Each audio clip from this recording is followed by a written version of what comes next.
अखिलेश जी, आपने अपने कार्यकाल की सबसे बड़ी उपलब्धि जो यमुना का इंफ्रास्ट्रक्चर को बताया। इसमें एक्सप्रेसवे का बहुत लंबा जिक्र किया, जितना लंबा एक्सप्रेसवे उतना ही अच्छा वर्णन लंबा भी हो गया। लेकिन कल मुख्यमंत्री जी जब हमारे मंच पर थे तो उन्होंने यहां से मंच से एक आरोप लगाया। उन्होंने कहा कि पूर्वांचल एक्सप्रेसवे जो था उसके सब हमने देखा कि टेंडर आ गए थे और 15,200 करोड़ का टेंडर था। उन्होंने देखा इसमें शायद कुछ गड़बड़, उन्होंने फिर से टेंडर बुलवाया, वो फिर 15,200 करोड़ का आया। तो उनको लगा कि यार ये हर बार मतलब ऐसा कैसे हो गया कि वही का वही आंकड़ा आया। तो उन्होंने फिर टेक्निकल बिड और फिजिबिलिटी सारी एक साथ मंगाई और उसी एक्सप्रेसवे को 11,000 करोड़ में बना दिया। मतलब एक तो 4,000 करोड़ बचाए और दूसरा ये आरोप लगाया कि आपकी सरकार में ये गड़बड़ झाला था, इसलिए 15,200 करोड़ का टेंडर गड़बड़ था। देखिए, मैंने पहले भी कहा, मुख्यमंत्री जी ये बात नहीं समझते कि एक्सप्रेसवे क्या चीज है। और मुझे उम्मीद है आपके सवाल पूछने के बाद और मेरे जवाब के बाद उन अधिकारियों को बुलाएंगे जिन्होंने उनके कान भरे होंगे, उन अधिकारियों को बुलाएं कान भरे। और मैं ये कह के जा रहा हूं आपसे, जो इंडियन रोड कांग्रेस कहती है कि मीडियन जो एक्सप्रेसवे का होगा वो 12 मीटर से लेकर के 14 मीटर होगा। जिस समय आगरा लखनऊ एक्सप्रेसवे बना था उस समय इंडियन रोड कांग्रेस के मानक नहीं आए थे। जो पूर्वांचल एक्सप्रेसवे मैंने डिजाइन किया था उस समय सरकार में जो डिजाइन हुआ था वो आगरा लखनऊ एक्सप्रेसवे से भी बेहतर डिजाइन हुआ था, जिसका मीडियन 12 मीटर था। मीडियन का मतलब डिवाइडर, जो दो सड़कों के बीच की जो दूरी थी वो 12 मीटर थी और सर्विस लेन थी, मंडियां थी, वे साइड एमिनिटीज थी। उसकी वजह से कॉस्ट बढ़ रही थी। आप ये बताइए, जो मीडियन था 12 मीटर का, अब कितना है मीडियन उसमें बताइए आप।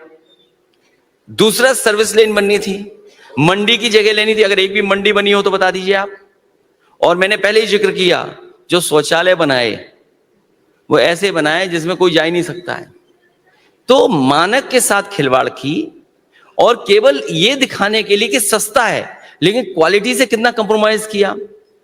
ये जो सरकार के समय जब डिजाइन हुआ था तो इंडिया की one of the best companies आई थी जिनको वो जिन मानकों पे हुआ था। मैं आपसे कहूंगा कि इंडियन रोड कांग्रेस एक हाथ में रख लेना, समाजवादी सरकार में जो स्पेसिफिकेशन थे टेक्निकल एंड फाइनेंशियल उनको हाथ में रख लेना।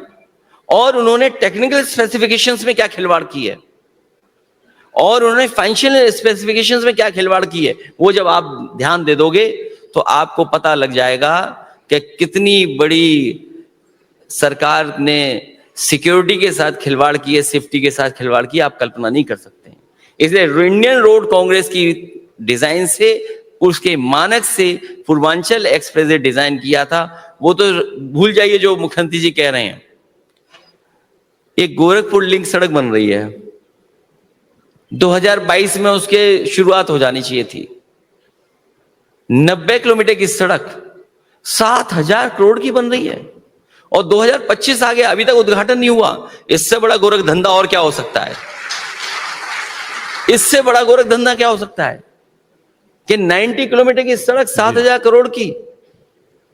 और आपने जो खिलवाड़ की है मानकों के साथ, अंतोगता जब भी जांच होगी, और मैं तो कहूंगा कि दिल्ली की सरकार इस बात की जांच करे कि किन लोगों ने इंडियन रोड कांग्रेस के मानकों के साथ खिलवाड़ की है। जिन लोगों ने भी इंडियन रोड कांग्रेस के खिलवाड़ की है, सड़क की सेफ्टी के साथ खिलवाड़ की है, उन दोषी अधिकारियों के खिलाफ कार्रवाई होनी चाहिए। और ये लोकसभा में मैं सवाल उठाऊंगा कि इंडियन रोड कांग्रेस से किसने खिलवाड़ की है, और आपको पता लगेगा कि जो कान में भरने वाले अधिकारी हैं वही सजा पा जाएंगे। आपने आरोप का जवाब भी देने की कोशिश की और साथ ही में एक और आरोप लगा दिया। कोशिश नहीं की, सच्चाई कही है। और एक और आरोप को मैं इसीलिए लाना चाहता हूं सवाल में। इसी मंच से मुख्यमंत्री जी थे कल, उन्होंने आरोप लगाया कि आपके कार्यकाल के समय में एक जिला और एक माफिया होता था और सांप्रदायिक दंगे होते थे, और आंकड़े भी बताते कि उस समय में सांप्रदायिक दंगे ज्यादा हुए। हमारी सरकार में न केवल सांप्रदायिक दंगे रुक गए, बल्कि एक जिला एक माफिया की जो पहचान थी उत्तर प्रदेश की, वो बदलकर एक जिला एक मेडिकल कॉलेज की हो गई है और वो प्रगति के पथ पर बढ़ रहा है। लेकिन आपके समय में ऐसा नहीं था, एक जिला एक माफिया का आरोप लगा है मंच पर आपसे। इनकी एक ही उपलब्धि है, पकौड़ा और भगौड़ा। अभी तक की जो इनकी उपलब्धि है, बोला नौकरी, बोला पकौड़ा बनाइए। और भगोड़ा, कितने भाग गए विदेश, सोचिए आप। तो जो लोग संभाल नहीं पा रहे हैं चीजों को, वो इस तरह के आरोप लगा रहे हैं। 1 डिस्ट्रिक्ट 1 मेडिकल कॉलेज कोई बीजेपी की देन नहीं है। ये मुझे याद है कि देश में कांग्रेस सरकार थी, गुलाम नबी आजाद साहब हेल्थ मिनिस्टर थे। उस समय वो आए, उन्होंने कहा कि हम लोग एक योजना चला रहे हैं। उस समय मैंने पक्ष रखा था ये कि अगर स्टेट गवर्नमेंट को आप पूरा पैसा दे दीजिए और स्टेट गवर्नमेंट को बनाने दीजिए, पूरा एक एक कर करके मेडिकल कॉलेज बनने दीजिए, पूरा बनने दीजिए। लेकिन मेडिकल कॉलेज नहीं बने उस समय। मुझे याद है कि सबसे पहला शाहजहांपुर का हम लोगों ने मेडिकल कॉलेज का शिलान्यास किया था। उस समय जो भारतीय जनता पार्टी के स्वास्थ्य मंत्री थे, जो आजकल भारतीय जनता पार्टी के राष्ट्रीय अध्यक्ष हैं, वो और हम दोनों मिलकर के शाहजहांपुर का स्टेट और सेंटर स्कीम का पहला मेडिकल कॉलेज का शिलान्यास किया था हम लोगों ने। जब तक समाजवादी सरकार रही, हम लोगों ने बजट दिया, बनाया। आपको पता होगा वहां के वित्त मंत्री हैं, वहीं उसी जिले के वित्त मंत्री हैं जो पहला शुरू किया था मेडिकल कॉलेज सरकार का, सेंट्रल स्टेट की स्कीम का। आप बताइए असिस्टेंट प्रोफेसर कितने हैं वहां पर, प्रोफेसर कितने हैं वहां पर, टेक्निकल स्टाफ कितना है, मशीनें कितनी हैं, क्या इलाज हो रहा है वहां पर, क्या दवाई मिल रही है। जो पहला बना हुआ शाहजहांपुर का मेडिकल कॉलेज, उसमें पर्याप्त इंतजाम नहीं है, कोई असिस्टेंट प्रोफेसर नहीं है पर्याप्त। आप बच्चों को कैसे पढ़ा रहे हो, आप क्या डॉक्टर बना रहे हो। और केवल यही नहीं, जौनपुर का मेडिकल कॉलेज समाजवादियों ने दिया था, क्या हालत कर दी मेडिकल कॉलेज की, क्या हालत कर दी आजमगढ़ के मेडिकल कॉलेज की, क्या हालत कर दी आपके बगल में लोहिया इंस्टीट्यूट बना हुआ है। आप पता करिए क्या है, कैंसर इंस्टीट्यूट बना हुआ है। और इधर कैंसर की बीमारी बहुत फैल रही है, नंबर्स बहुत ज्यादा दिखाई दे रहे हैं। कैंसर इंस्टीट्यूट जो बना हुआ था 100 एकड़ में, उन्होंने जमीन उसमें से पीछे से काट करके अटल बिहारी वाजपेयी जी के नाम से मेडिकल यूनिवर्सिटी बना दी। क्या यूनिवर्सिटी बनाने से वहां मेडिकल चलने लगा क्या। और वो भी सोचिए किसने शिलान्यास किया था, प्रधानमंत्री जी ने। यूनिवर्सिटी का पता ही नहीं है क्या कर रही है वो यूनिवर्सिटी। और यहाँ का आप पता करिए, बगल में है ये लोहिया इंस्टीट्यूट, सबसे ज्यादा बच्चे आते हैं, सबसे ज्यादा लोग आते हैं, मरीज आते हैं यहाँ पर लोग। क्या इलाज मिल पा रहा है यहाँ पर। मेडिकल कॉलेज जो केजीएमयू का यूनिवर्सिटी, वो देखिए आप क्या हालत है उसकी।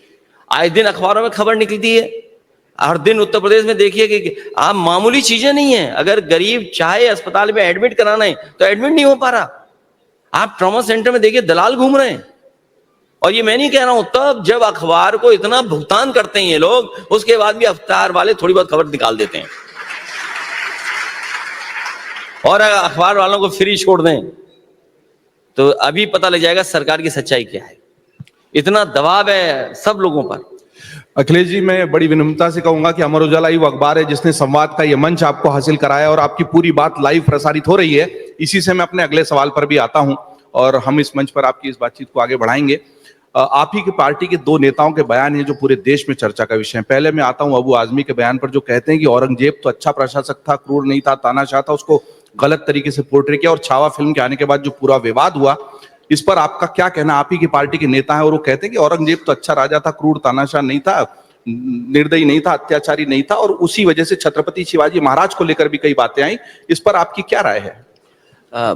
ये बहुत महत्वपूर्ण सवाल आपने पूछा, और क्योंकि अमर उजाला ने बुलाया तो इसीलिए मैं अमर उजाला पे आया हूं कि मुझे पूरा भरोसा है आप लोगों पर कि सच्ची खबरें हमेशा आप लोग लाते रहेंगे।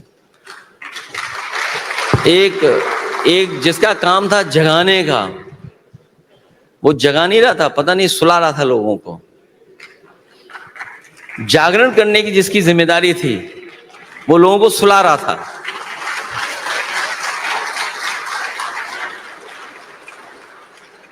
जो सवाल आपने पूछा, मैंने लोकसभा में भी कहा और जहां भी मुझे प्रेस मिली वहां पर मैंने कहा, जो इतिहास हमें सही दिशा न दिखा सके, जो इतिहास हमें प्रोग्रेसिव रास्ते पे न ले जा सके, जो इतिहास हमारे आपके बीच में खाई पैदा करे, उस इतिहास को इतिहास ही रहना देना चाहिए। इसीलिए मैंने अपनी पार्टी के लीडर से कहा, मैं आपके माध्यम से फिर कहता हूं, धार्मिक किसी पे भी हम लोगों को कोई भी टिप्पणी नहीं करनी है। और इसके साथ साथ कोई भी ऐसी बात नहीं कहनी है जो नकारात्मक चीजें पैदा करे।